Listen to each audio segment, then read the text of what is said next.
त्या काळात जग खूप वेगळं होतं. ना मोबाईल फोन होते, ना सोशल मीडिया, ना आजसारखे मोठे स्टेज, लाईट्स आणि शोभेचे कार्यक्रम. पण तरीही त्या साध्या काळातही काही स्वप्न खूप मोठी असायची आणि काही आवाज जग जिंकण्याची ताकद घेऊन जन्माला यायचे.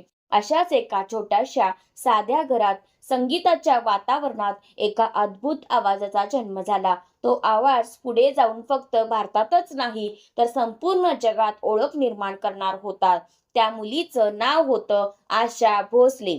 आशाताईंचा जन्म एका अशा कुटुंबात झाला होता जिथे संगीत हे फक्त छंद नव्हतं, तेच जीवन होतं. त्यांचे वडील दीनानाथ मंगेशकर हे एक महान गायक आणि नाटककार होते. त्यांच्या घरात सतत रियाज चालायचा, तान उमटायच्या, संगीताचे सूर घुमायचे. घरातील प्रत्येक कोपऱ्यात संगीताचा सुगंध भरलेला होता.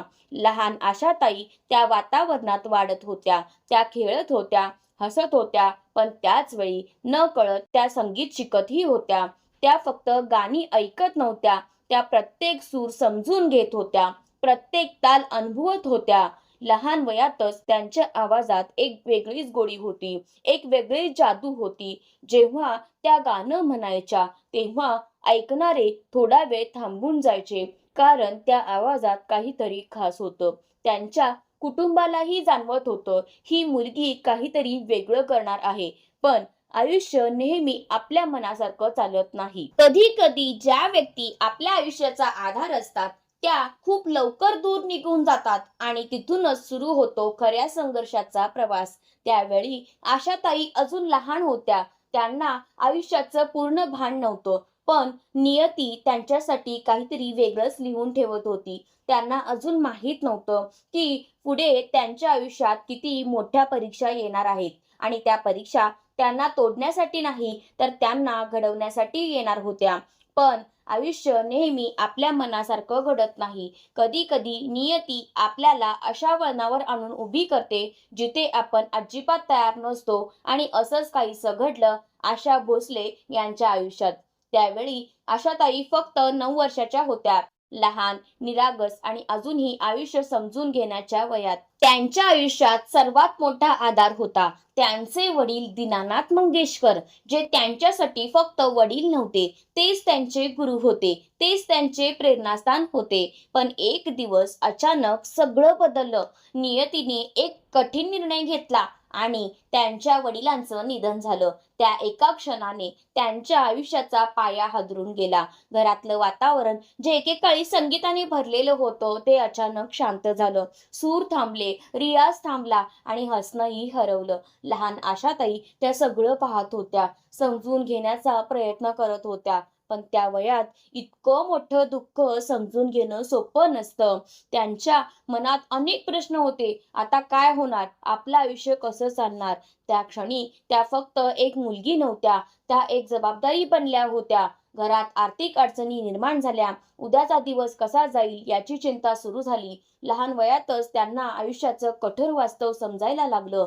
जिथे इतर मुलं खेळत होती, हसत होती, तिथे आशाताई मात्र विचार करत होत्या. आता पुढे काय? त्यांच्या डोळ्यात अश्रू होते, दुःख होतं, पण त्या दुःखामागे एक वेगळीच जिद्द जन्म घेत होती. हळूहळू त्यांनी स्वतःला सावरलं आणि एक गोष्ट मनाशी ठरवली. आता फक्त रडून काही होणार नाही. आता मला मजबूत बनावं लागेल. आता मला लढावं लागेल. त्या लहान होत्या, पण त्यांची विचारसरणी मोठी होत चालली होती. त्या दिवसापासून त्यांच्या आयुष्यातील बालपण संपलं आणि संघर्षाचा प्रवास सुरू झाला.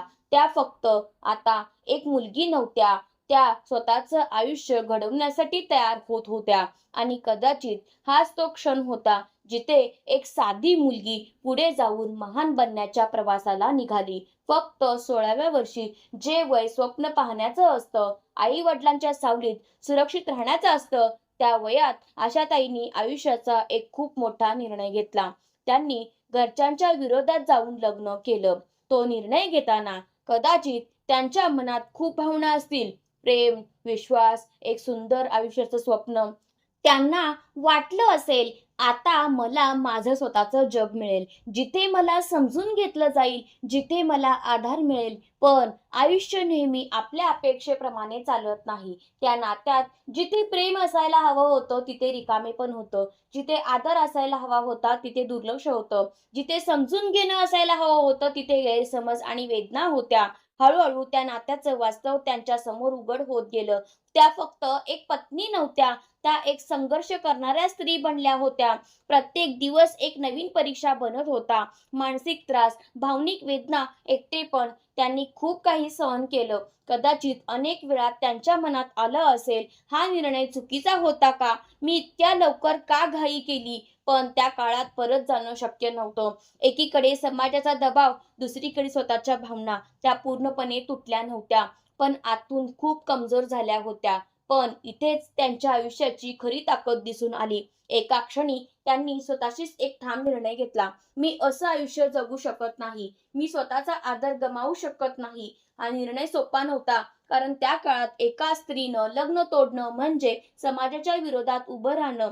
लोकं काय म्हणतील? कुटुंब काय विचार करेल? भविष्य कसं असेल? या सगळ्या प्रश्नांचा सामना करत आशाताईंनी धाडस केलं. त्यांनी या नात्यातून बाहेर पडण्याचा निर्णय घेतला. तो निर्णय त्यांच्या आयुष्यातील सर्वात कठीण पण सर्वात योग्य निर्णय ठरला. त्या पुन्हा एकदा शून्यावर आल्या. ना आर्थिक स्थिरता, ना भावनिक आधार. पण यावेळी त्या आधीसारख्या नव्हत्या. त्या अधिक मजबूत झाल्या होत्या, अधिक समजूतदार झाल्या होत्या. त्या आता कोणावर अवलंबून नव्हत्या. त्यांनी ठरवलं, आता मी स्वतःचं आयुष्य स्वतः घडवणार. कुठल्याही परिस्थितीत मी हार मानणार नाही. त्या क्षणापासून आशाताई फक्त एक गायिका नव्हत्या, त्या एक लढणारी स्त्री बनल्या होत्या आणि हाच संघर्ष पुढे जाऊन त्यांच्या यशाची पायाभरणी ठरला. पुन्हा एकदा त्यांनी शून्यातून सुरुवात केली. ज्या ठिकाणी सगळं संपल्यासारखं वाटत होतं, त्याच ठिकाणाहून त्यांनी नव्याने उभं राहायचं ठरवलं. ना मागे वळून पाहायचं, ना भूतकाळात अडकायचं, फक्त पुढे चालत राहायचं. पण ही वाट सोपी नव्हती. त्या काळात त्यांची मोठी बहीण लता मंगेशकर आधीच एक खूप मोठं नाव बनली होती. त्यांचा आवाज, त्यांची शैली, त्यांचं यश सगळं काही शिखरावर होतं आणि अशा वेळी लोक सतत तुलना करायला लागले.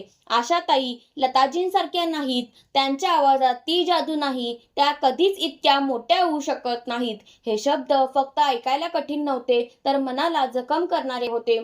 प्रत्येक वेळी जेव्हा त्या गाण्यासाठी जायच्या, त्यांना त्या तुलना ऐकायला मिळायच्या. कधी कोणी थेट बोलायचं, कधी कोणी मागे बोलायचं, पण त्यांनी त्या शब्दांना आपली कमजोरी बनू दिलं नाही. त्या शांतपणे ऐकायच्या आणि मनात एकच विचार ठेवायच्या, मी वेगळी आहे, माझा आवाज वेगळा आहे, माझा प्रवासही वेगळा असेल. त्या स्वतःशीच बोलायच्या, मी कोणाची कॉपी होणार नाही, मी माझी स्वतःची ओळख निर्माण करेन. हा निर्णय खूप मोठा होता, कारण त्या काळात लोकांना एक ठराविक स्टाईल आवडायची आणि त्या स्टाईलमध्ये बसणं म्हणजेच यश. पण आशाताईंनी त्या चौकटीत बसण्याऐवजी स्वतःची नवीन चौकट तयार करण्याचा निर्णय घेतला.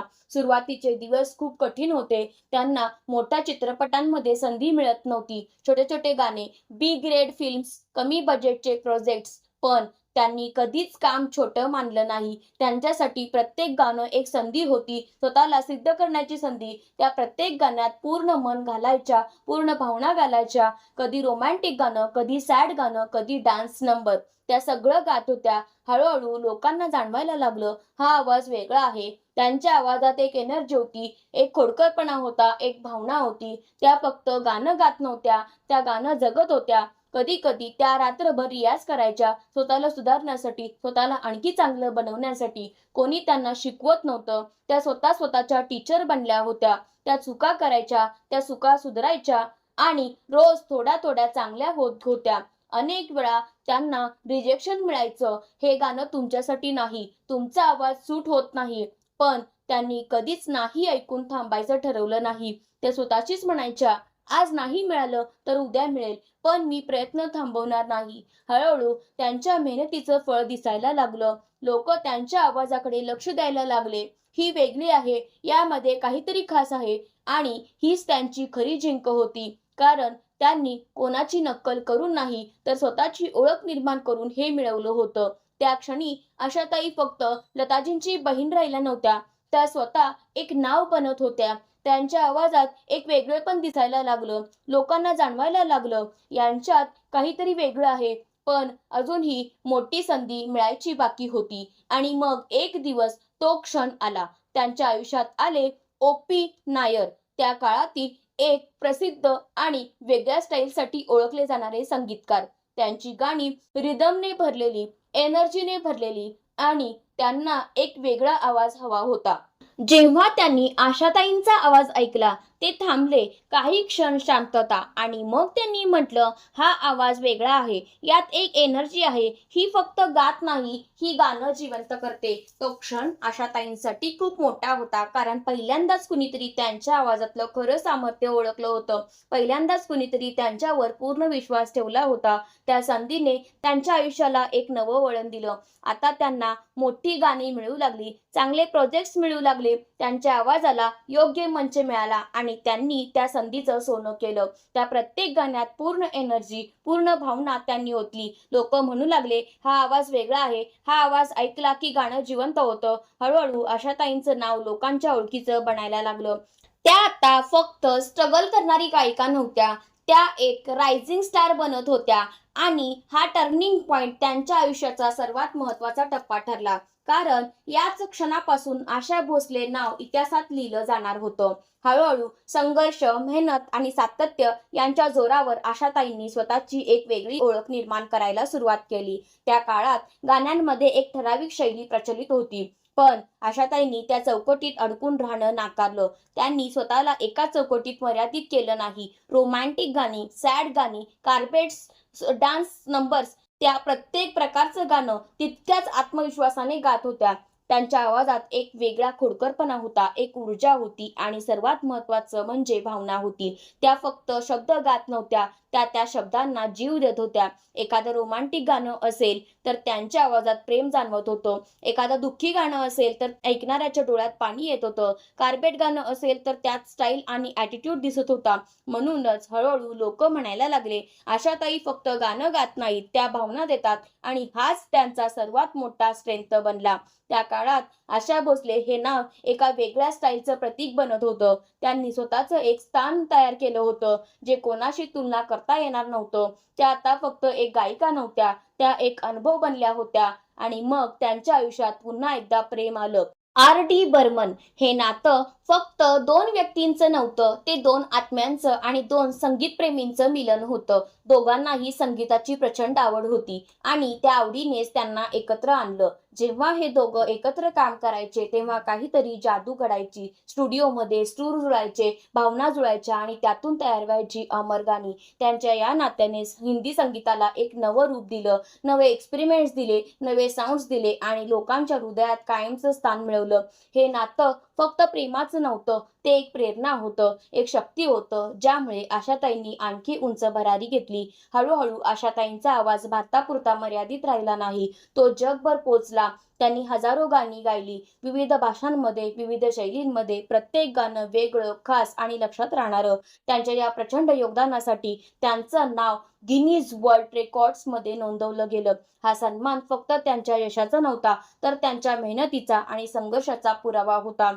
आज आशा भोसले हे नाव एक ब्रँड बनलं होतं, एक प्रेरणा बनलं होतं. पण या सगळ्या यशामध्ये एक मोठा संघर्ष होता. वडिलांचं लहानपणीचं निधन, वैयक्तिक आयुष्यातील वेदना, सुरुवातीचे नकार, सततची तुलना, हे सगळं त्यांनी अनुभवलं. पण त्यांनी कधीच हार मानली नाही. त्यांनी स्वतःवर विश्वास ठेवला. "मी करू शकते, मी थांबणार नाही." आणि त्या सतत पुढे चालत राहिल्या. त्यांचा प्रवास आपल्याला शिकवतो, परिस्थिती कितीही कठीण असली, लोकं काहीही बोलले, जर तुम्ही स्वतःवर विश्वास ठेवला तर तुम्ही काहीही करू शकता. कधी-कधी जीवन आपल्याला अशा परिस्थितीत टाकतं, जिथे सगळं संपल्यासारखं वाटतं. पण खरं पाहिलं तर तिथूनच आपल्या नव्या प्रवासाची सुरुवात होते. आशा भोसले यांनी जर त्या कठीण काळात हार मानली असती, तर आज आपण त्यांचा आवाज ऐकू शकलो नसतो. म्हणून स्वप्न मोठं ठेवा, संघर्षाला घाबरू नका, त्याला स्वीकारा आणि कधीच हार मानू नका. जर ही प्रेरणादायी कथा तुम्हाला आवडली असेल, तर लाईक करा, कमेंट करा. तुमचं फेवरेट आशाताईंचं गाणं कोणतं? सबस्क्राईब करा मनस्पर्श कथांसाठी. कारण अशाच मनाला स्पर्श करणाऱ्या खऱ्या प्रेरणादायी कथा आम्ही तुमच्यासाठी घेऊन येत राहणार आहोत. संघर्ष प्रत्येकाच्या आयुष्यात येतो, पण जो शेवटपर्यंत लढतो तोच खऱ्या अर्थाने जिंकतो.